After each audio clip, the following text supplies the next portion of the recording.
अल्हम्दुलिल्लाह अल्हम्दुलिल्लाहि रब्बिल आलमीन वस्सलातु वस्सलामु अला सय्यिदिल मुरसलीन व अला आलिहि व अस्हाबिहि अजमईन।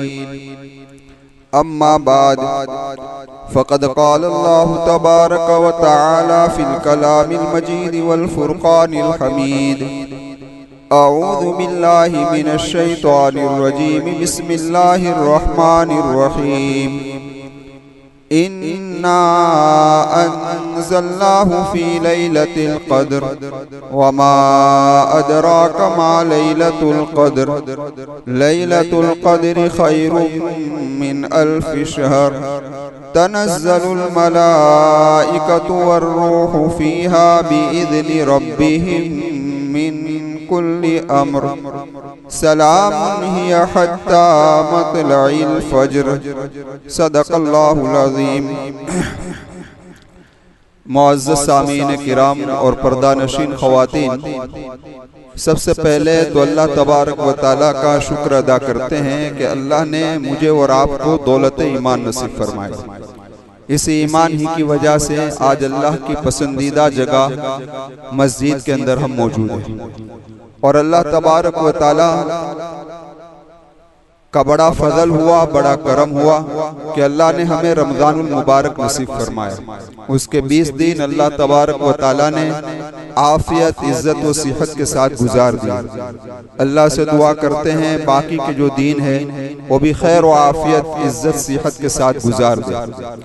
तो रमज़ान के 2 अशरे गुजर चुके हैं, ये आखिरी अशरा है और ये अशरा पूरे रमज़ान का निचोड़ है। क्या है भाई? पूरे रमज़ान का निचोड़ है। इसलिए इस अशरे की कुछ खुसूसियात भी हैं, कुछ फजीलत भी है। समझ में आई बात? कुछ खुसूसियात भी हैं और कुछ फजीलतें भी हैं। इसीलिए आप जरा देखें कि रमज़ान का पूरा महीना कीमती है, उसमें कोई शक व शुबा की गुंजाइश नहीं। खास तौर पे अशराए आखिरा और ज्यादा कीमती है और एतकाफ में जो लोग बैठे हैं उनके लिए तो और ज्यादा कीमती है। उसकी वजह यह है कि मस्जिद जो है ये अल्लाह का बाजार है और उसके अंदर जो नेकियां है ये मंडी लगी हुई है नेकियों की। क्या लगी हुई है? बाजार लगा हुआ।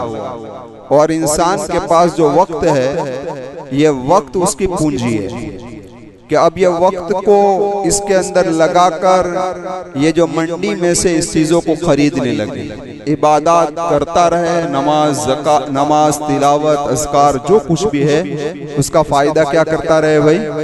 उठाता रहे। इमाम शाफी रहमतुल्लाहि अलैहि ने फरमाया कि मुझे सुफिया की 2 बातों से बड़ा फायदा हुआ। सुफिया की 2 बातों से मुझे बहुत बड़ा फायदा हुआ।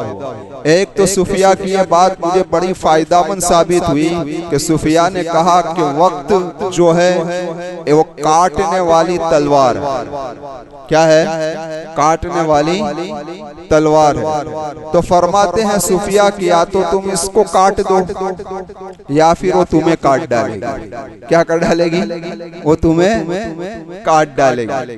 और सुफिया ने दूसरी बात ये अर्ज फरमाई कि नफ्स जो है उसको हक पर, हक के अंदर मशगूल कर दो वरना नफ्स तुम्हें बातिल में मशगूल कर देगा।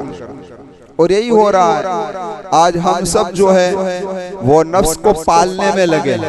नफ्सानी ख्वाहिशात जितनी हैं उन सारी ख्वाहिशात पर हम चलने में लगे और अपने नफ्स की ख्वाहिशात को पूरा किए जा रहे हैं और नफ्स हमें धकेल रहा है जहन्नम की तरफ। अल्लाह तबारक व तआला मेरी भी हिफाजत फरमाए, आप तमाम की हिफाजत फरमाए। तो मैं अर्ज ये कर रहा था कि जो जिंदगी अल्लाह की याद में गुजरे वो असल जिंदगी है, वरना जो जिंदगी अल्लाह की याद में न गुजरे वो दरअसल शर्मिंदगी है। एक बड़े मियाँ जा रहे थे तो किसी ने पूछा कि आपकी उम्र शरीफ क्या है? तो बड़े मियाँ ने कहा कि मेरी उम्र सिर्फ 15 साल है। तो साहिल जिसने सवाल किया उसने ये कहा कि बड़े मियाँ आपको जवान बनने का बड़ा शौक लगता है कि आप अपनी उम्र को क्या कर रहे हैं? छुपा रहे। तो उस बड़े मियाँ ने एक कलीमा कहा। क्या कलीमा कहा? कि जब से मैंने तौबा कर ली और जब से मैंने मेरे अल्लाह के साथ जो सुलह कर ली है उसको 15 साल हुए हैं। उसको कितने साल हुए हैं? 15 साल हुए। तो ये 15 ही साल मेरी जिंदगी है, वरना सारी के सारी शर्मिंदगी है। मेरी जिस्त का हाल क्या पूछते हो? क्या कहा? मेरी जिस्त का हाल क्या पूछते हो? बुढ़ापा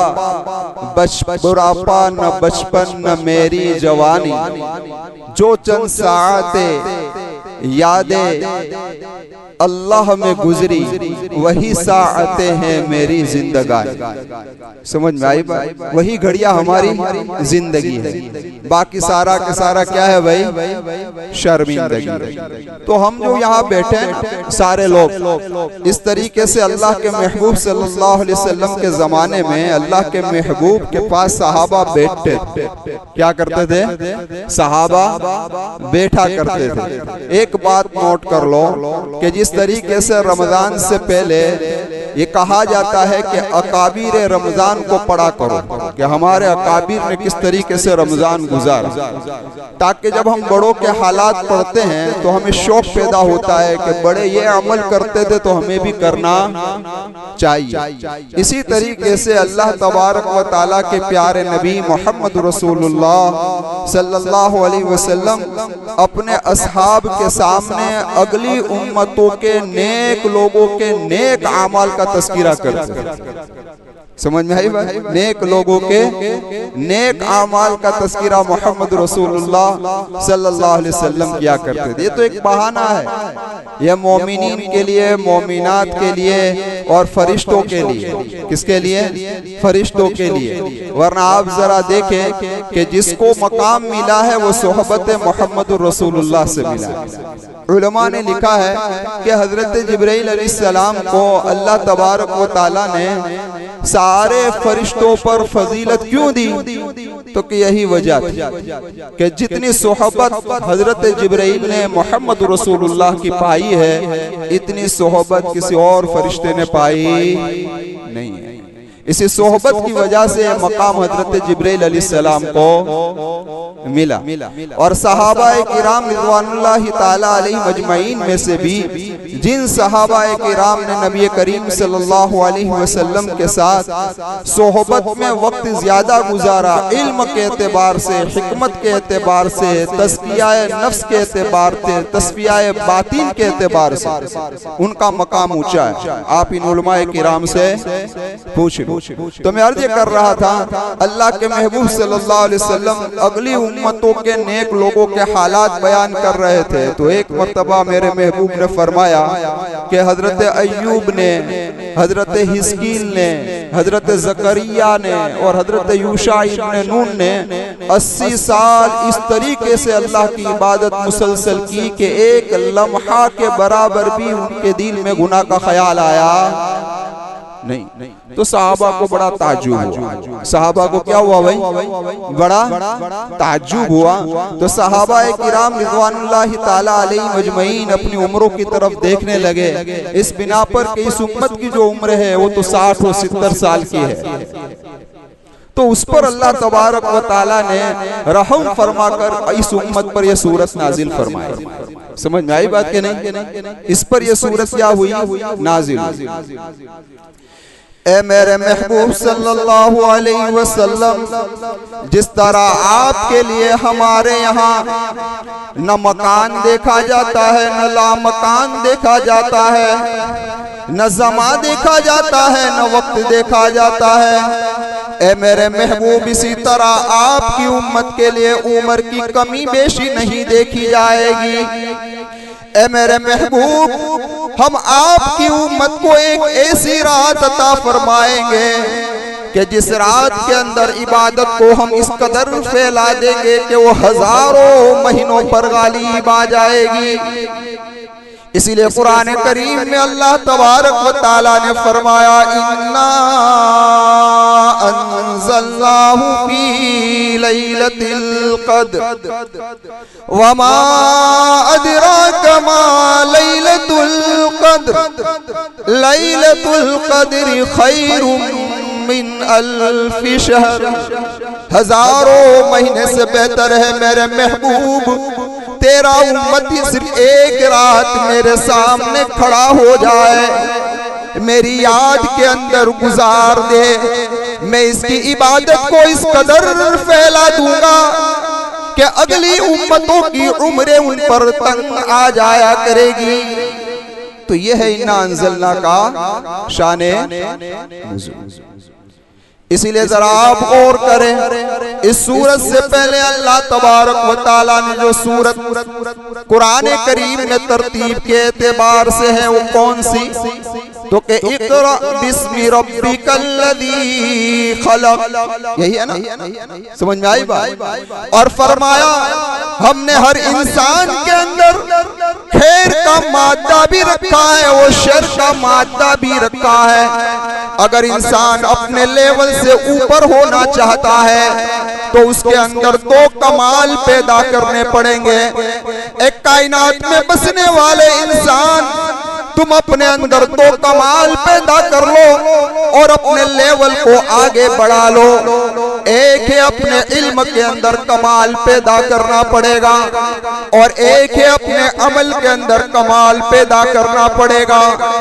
इल्म के कमाल का तज़किरा अल्लाह तबारक व तआला ने इक़रा बिस्मि रब्बिकल्लज़ी खलक़ में कर दिया। तो अमल में कमाल पैदा करने के लिए इसी सूरत के बाद लाए इन्ना अंज़लनाहु फी लैलतिल क़द्र। पता चला अमल में कमाल जो पैदा होता है वो इबादत की वजह से होता है, लेकिन इबादत के लिए तो मुद्दत चाहिए। इस उम्मत की मुद्दत बहुत थोड़ी थी, 60 साल थी, 70 साल थी। इसलिए अल्लाह तबारक व तआला ने सूरे कद्र के अंदर लैलतुल कद्र की फजीलत बयान कर दी कि मेरे महबूब घबरा मत, तेरे उम्मती को सिर्फ 10 लैलतुल कद्र भी नसीब हो गई तो 850 साल इबादत का सवाब मिल जाएगा। बोलो है कि नहीं भाई? इसीलिए उलमा ने लिखा है ये लैलतुल कद्र को जो फजीलत हासिल हुई है वो कुरान करीम ही की वजह से हुई है। किसकी वजह से? इससे कुरान करीम का भी मकाम मालूम हो रहा है। समझ में आई बात? क्योंकि ये सिफत है, उलमा जानते हैं सिफत और मौसूफ दर्जे में बराबर है ना। सिफत और मौसूफ दर्जे में क्या है? बराबर। तो ये अल्लाह का कलाम है तो इसका ये मकाम था। इसीलिए जब रब्बे कायनात ने कुरान के नुज़ूल के लिए रमजानुल मुबारक को चुना तो उलमा फरमाते हैं कि रमजान के दीन के अंदर कुरान करीम की पहली आयत करीमा नाज़िल नहीं हुई। उलमा लिखते हैं कि कुरान करीम की जो पहली आयत करीमा गारे हीरा में नाज़िल हुई है, इक़रा बिस्मि रब्बिकल्लज़ी खलक़, और रमजान की रात में नाज़िल हुई है। किसमें नाज़िल हुई? रात में नाज़िल हुई। तो कुरान का नुज़ूल महीने के एतबार से रमजान में हुआ। इस एतबार से अल्लाह ने रमजान को भी फजीलत अता फरमा दी और कुरान का नुज़ूल रमजान की रात में इब्तिदान हुआ। इसलिए अल्लाह तबारक व तआला ने लैलतुल कद्र को भी फजीलत अता फरमा दी और ऐसी फजीलत अता फरमाई, ऐसी फजीलत अता फरमाई कि मैं और आप उसका तसव्वुर भी नहीं कर सकते हैं भाई, नहीं कर सकते। तो मुझे जरा बताओ कि इतना मकाम ऊंचा कुरान करीम का हो, कितना मकाम ऊंचा है, और उसके बाद भी हम तरावी में कुरान को गौर से न सुने तो उससे बड़ा खसारे उठाने वाला कोई आदमी हो नहीं सकता है।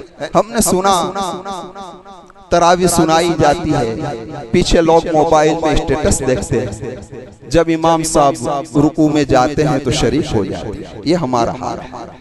और यहाँ अल्लाह सिर्फ कुरान की वजह से महीने को फजीलत दे रहा है। सिर्फ कुरान की वजह से किसको फजीलत दे रहा है भाई?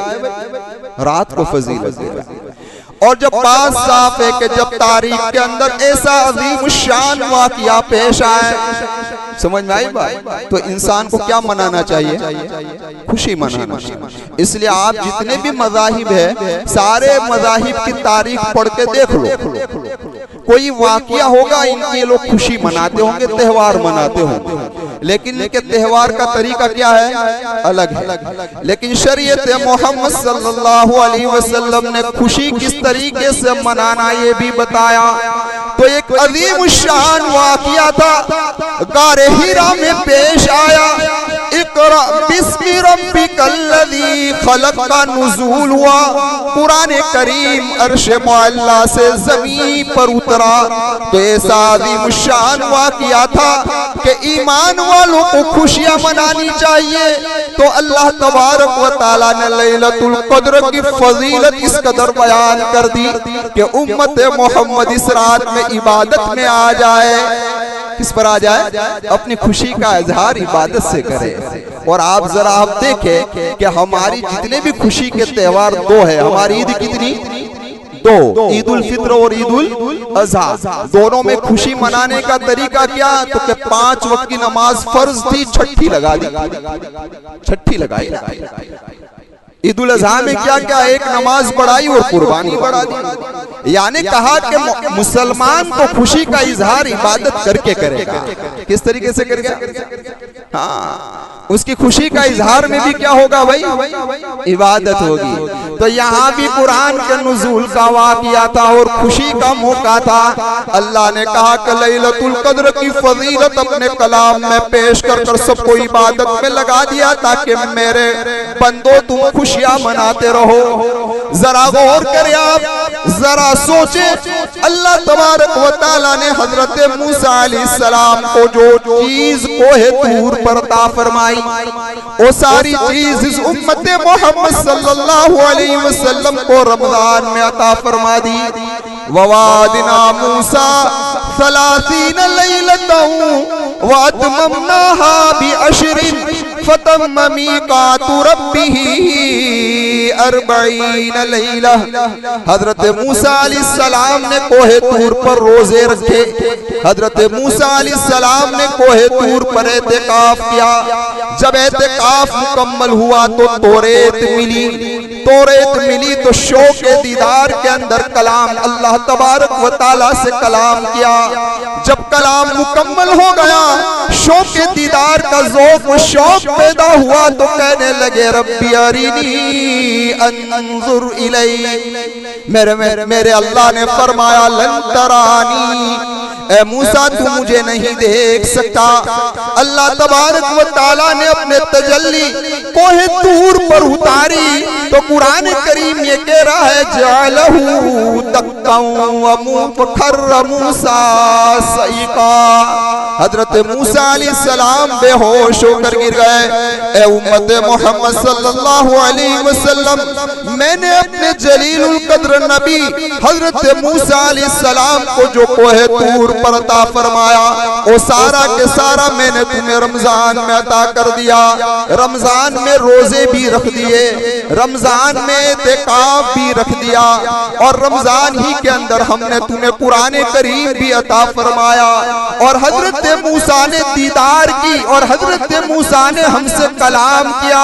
तो उलमा से पूछो, जब रमजान में और गैर रमजान में कुरान करीम की तिलावत कोई बंदा करता है, तो दरअसल वो अल्लाह तबारक व तआला से बात कर रहा है। रही बात तजल्ली की कि हजरत मूसा अलैहिस्सलाम ने हमसे दीदार की तमन्ना की, तो आइए मैंने कुरान करीम ऐसा उतारा है कि आप मेरे आशिक आशिकों से पूछो, आप मेरे अल्लाह वालों से पूछो कि वो कुरान करीम पढ़ते हैं तो अल्लाह का दीदार उन्हें नसीब हो जाता है। रही बात उम्मत मोहम्मद, ये भी सुन लो कि कोहे तूर पर हमने अल्लाह तबारक व तआला फरमाते हैं तजल्ली उतारी, तो ए उम्मत मोहम्मद हमने तुम्हें तजल्ली से भी महरूम नहीं किया है। शबे कद्र उतारी और शबे कद्र के अंदर हमने अपने अनवारात और बरकात तुम पर नाज़िल कर दिए। लेकिन ए उम्मत मोहम्मद, एक बात पर जरा गौर कर लेना, कोहे तूर पर जो हमने तजल्ली उतारी वो तजल्ली तो हेबत वाली थी। इस हेबत के नतीजे में वखर्र मूसा सही का हुआ। लेकिन उम्मत मोहम्मद, हमने जो तुम पर तजल्ली उतारी है वो कौन सी है? तो मिन कुल्ली अमरिन सलाम, ये सलामती वाली है। कौन सी है भाई? सलामती वाली है। तो भाई अल्लाह तबारक व तआला ने हजरत मूसा को जो कोहे तूर पर दिया और सब कुछ हमने हमें कहाँ दे दिया? रमजान में दिया, कुरान में दिया, है ना, सब कुछ हमें इसके अंदर दे दिया। इसीलिए यह महीना जो अल्लाह ने मुझे और आपको अता फरमाया है उसकी कदर करने की अल्लाह मुझे भी तौफीक दे, हम तमाम को तौफीक दे। तो इस महीने के इस आखिरी अशरे को जिस तरीके से हमें इबादत में गुजारना है, तो इबादत के साथ साथ दुआ के अंदर भी गुजारना है। किसमें गुजारना है भाई? दुआ के अंदर भी। ये उस उम्मत की, यानी उलमा ने लिखा है कि इस रात की खास फजीलत है। इसीलिए जरा आप देखें, गौर करें इस बात पर। आयशा सिद्दीक़ा रज़ियल्लाहु ताला अन्हा ने क्या पूछा था? मेरे महबूब से ये तो नहीं पूछा कि लैलतुल कद्र नसीब हो जाए तो मैं क्या इबादत करूं? ये पूछा? नहीं। मैं कौन सी इबादत करूं? ये नहीं पूछा। आयशा ने यही पूछा है, अल्लाह के महबूब मुझे लैलतुल कद्र नसीब हो जाए तो क्या दुआ मांगूं? दुआ का है तस्कीरा, है ना, दुआ का तस्कीरा है। इसीलिए उलमा ने लिखा है कि इस रात में खास तौर पर दुआ का एहतमाम करना चाहिए। अब बात साफ है कि कोई चीज जब कीमती होती है ना तो उसको छुपा कर रखते हैं, है ना। सोने का बिस्किट कोई बाहर नहीं रखता, लॉक दर लॉक, लॉक दर लॉक, लॉक दर लॉक रखता है, ऐसे कोई नहीं रखा करता। और कदर वही करता है जिसको उसकी अहमियत मालूम होती है। एक बच्चे को पार्ले जी दे दीजिए और सोने का बिस्किट दे दीजिए, वो पार्ले जी को लेगा, वो सोने के बिस्किट को नहीं लेगा, क्योंकि उसके नजदीक वो पार्ले जी की अहमियत है। सोना क्या है वो क्या जाने, लेकिन मेरे जैसे को देवे तो मैं सोने का लूंगा, क्योंकि मैं जानता हूं कि इस बिस्किट से लाखों पार्ले जी आ सकते हैं। समझ में आई? लाखों पार्ले जी आ सकते हैं। तो जिस आदमी के सामने इस रात की अहमियत होगी वो उसकी क्या करेगा भाई? और इसी अहमियत को पैदा करने के लिए अल्लाह ने खुद भी ऐलान कर दिया और नबी की जुबान पर भी ऐलान कर दिया ताकि उम्मत मोहम्मद महरूम न हो जाए। और ये भी अल्लाह का कितना करम और एहसान है कि इस रात की फजीलत अल्लाह ने मगरिब से शुरू कर दी। कहां से? इसीलिए हजरत अक़दस मुफ्ती अहमद साहब खानपुरी ज़ीद मजदूहू फरमाते हैं, अल्लाह उनकी उम्र में दिल से दुआ देता हूँ, अल्लाह उनकी उम्र में बहुत बरकत अता फरमाए, बहुत बरकत अता फरमाए। अल्लाह उनकी दुआओं में हमारा हिस्सा नसीब फरमाए। फरमाते हैं कि लोग यही समझते हैं कि शबे कद्र तरावी के बाद शुरू होती है, तो तरावी के बाद ही इबादत में लगते हैं और मगरिब की अहमियत नहीं समझते। हालांकि इस रात के अंदर, यानी इस रात का मतलब ये है कि रात में सिर्फ दो ही नमाज है, एक मगरिब और इशा। फजर भी रात की नमाज नहीं है बल्कि वो सुबह की नमाज है। तो इस कदर वाली रात में इन दो नमाजों का ज्यादा एहतमाम करना चाहिए। लेकिन हजरत फरमाते हैं अफसोस है उम्मत खाने पीने में इस कदर लगी है, इस कदर लगी है कि घर इफ्तारी में इतनी देर लगाता है कि मगरिब के 1 रकात 2 रकात किसी की जमात भी छूट जाती है ना। हालांकि एक दिन अगर कम खा लिया या आखिरी अशरा अगर कम खा लिया तो कोई फर्क पड़ने वाला है? तो कदर करोगे इंशाअल्लाह। मगरिब की नमाज का एहतमाम करे, ईशा की नमाज का एहतमाम करे। एक दो बात दुआ पर कहकर बात को खत्म कर देता हूँ क्योंकि वक्त को मद्देनजर रखना जरूरी है। खैर मैं अर्ज कर रहा था कि इस रात में दुआ का एहतमाम करना चाहिए, इसलिए हजरत अक़दस मुफ्ती सईद साहब पालनपुरी नव्वर अल्लाहु मरकदहू फरमाते हैं कि देखो अल्लाह वालों की दुआओं में और हमारी दुआओं में फर्क है। क्या है? हमारी दुआओं में अपने अपने होते हैं, पराये पराये होते हैं। इसलिए इंसान को गुनहगार को चाहिए कि जब दुआ की इब्तिदा करे तो अपने गुनाहों की माफी से करे। ये अल्लाह वालों का मकाम है कि वो गुनाहों से पाक साफ जिंदगी गुजारते हैं, तो वो अपनी दुआ की इब्तिदा डायरेक्ट किसी और चीज से कर सकते हैं। लेकिन मुझे और आपको क्या करना चाहिए? अपने गुनाह से दुआ की इब्तिदा करनी चाहिए। हजरत आगे फरमाते हैं अस्बाब मगफिरत 3 है, नोट कर लो। अस्बाब मगफिरत कितने हैं? 3 है। एक है अमल सालेह कि इंसान कोई ऐसा नेक अमल कर जावे कि अल्लाह उससे खुश हो जावे और फरिश्ता भी जब उसे देखे तो खुश हो जाए, फिर फरिश्ता उस बंदे के लिए दुआ करता रहे, इस पर अल्लाह तबारक व तआला उसके सारे गुनाहों को मिटावे।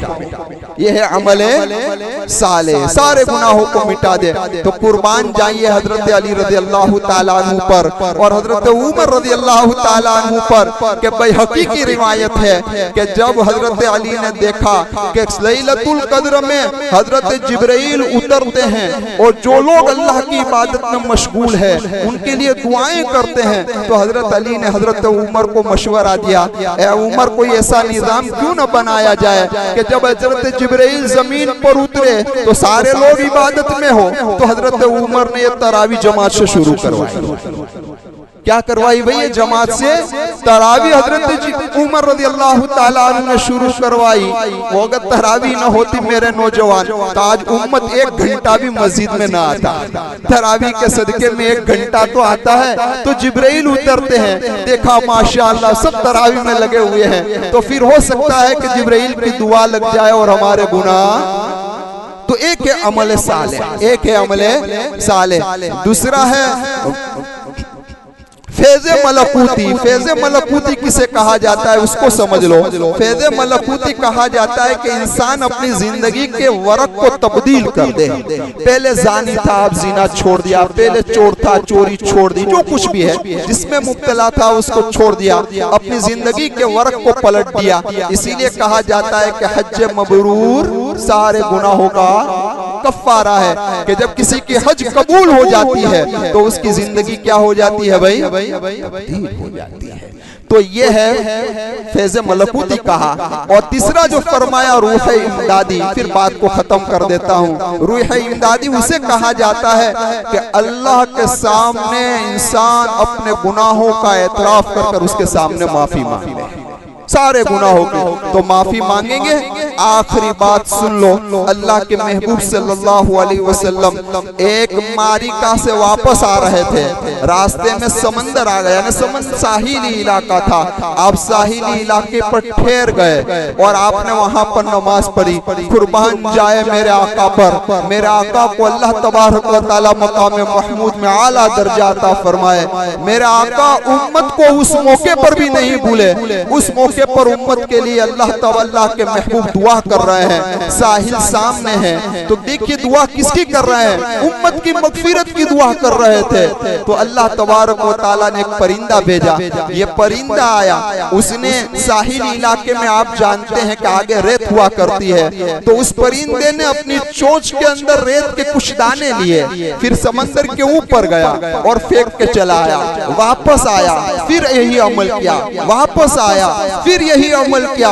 अल्लाह के महबूब देख रहे हैं कि आखिरकार ये परिंदा यूं क्यों कर रहा है। अभी मेरा महबूब सोच ही रहा था कि हजरत जिब्राइल अलैहिस्सलाम आ गए और हजरत जिब्राइल ने कहा, ए मेरे महबूब यानी कि मोहम्मद सल्लल्लाहु अलैहि वसल्लम, दरअसल जो आपने दुआ की थी ना कि अल्लाह मेरी उम्मत की मगफिरत कर दे, तो अल्लाह मिसाल के जरिए से तुम्हें समझाना चाहता है कि ए मेरे महबूब, तेरी उम्मत के गुनाहों की हैसियत इस परिंदे की चोंच में आने वाले ज़र्रात के बराबर है कि जिस तरीके से वो समंदर पे डालती है तो समंदर में कोई फर्क नहीं पड़ता।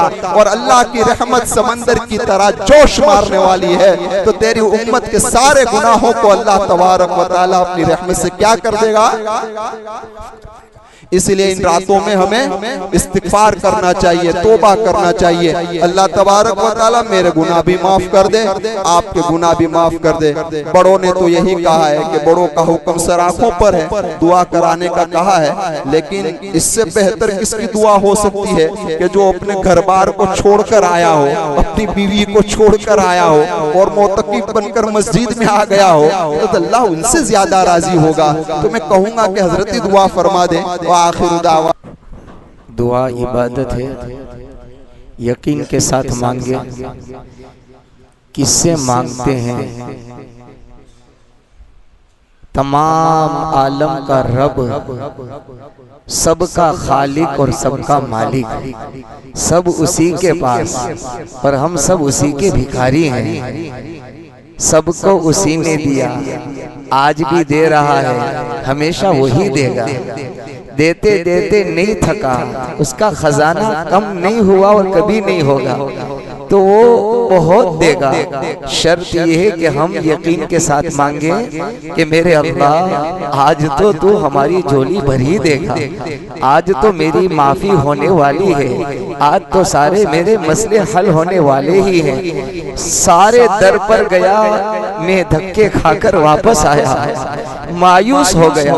अब तेरे दर पर मैं उम्मीद के साथ आया हूँ। मेरे अल्लाह मेरी झोली भर दे, और सबसे बड़ी जरूरत मेरी तो मगफिरत है, तेरी रजा है। तू राजी, तेरा नबी राजी, तो मेरे दुनिया के सारे काम बन जाएंगे। अल्लाह के साथ यकीन के साथ मांगे। अल्हम्दुलिल्लाहि रब्बिल आलमीन, अल्हम्दुलिल्लाहि रब्बिल आलमीन, अल्हम्दुलिल्लाहि रब्बिल आलमीन। अल्लाहुम्मा लकल हम्दु कमा यंबगी लिजलाली वजहिक व अज़ीम सुल्तानिक।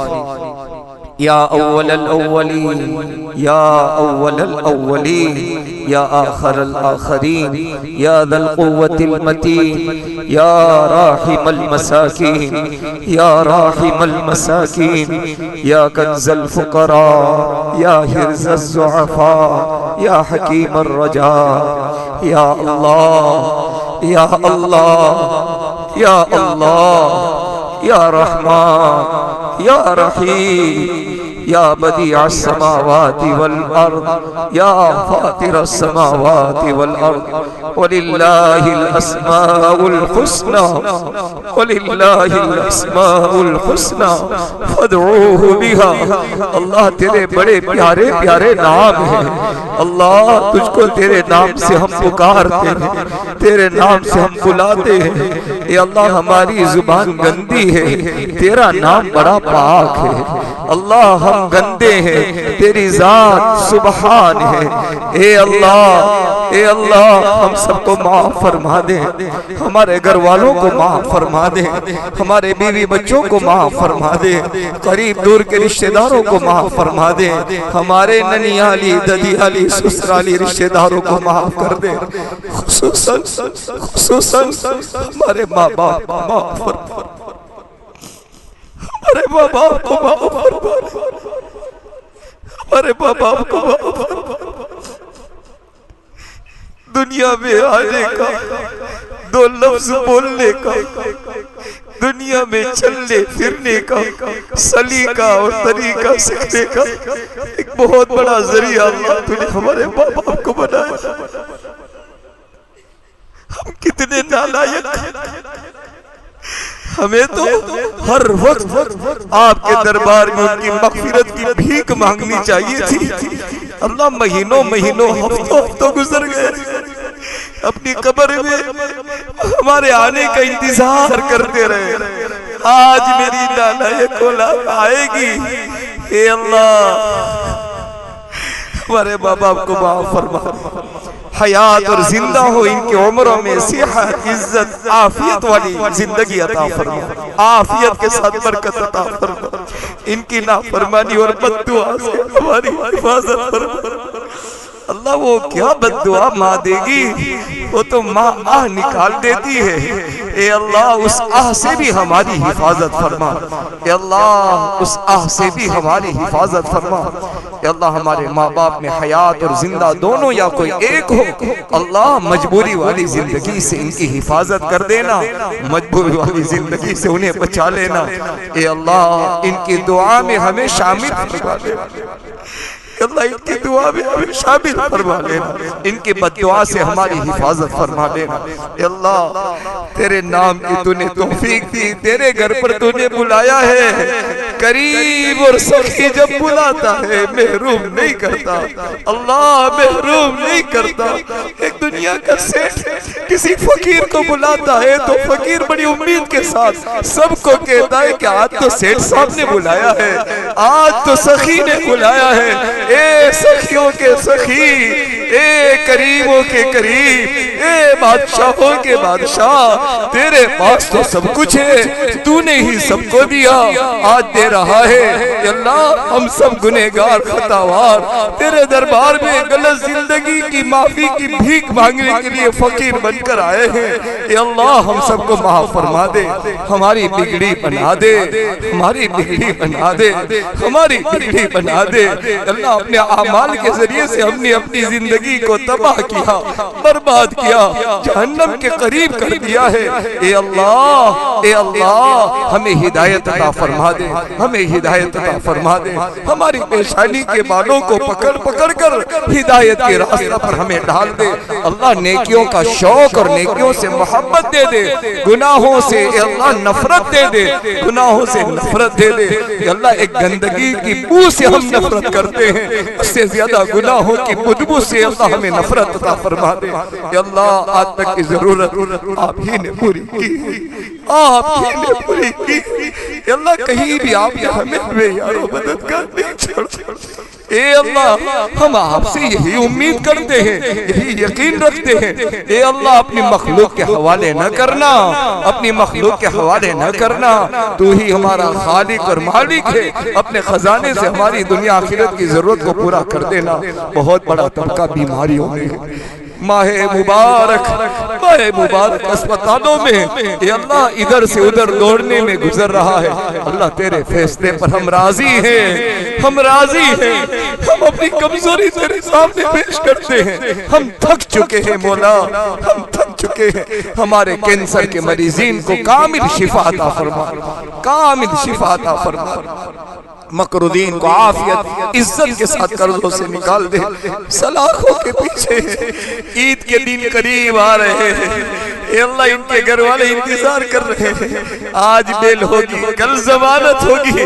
बार बार वकील को पूछ रहे हैं कि हमारे अब्बा, हमारे भाई, हमारे घर वाले, हमारे चचा ईद से पहले आ जाएंगे।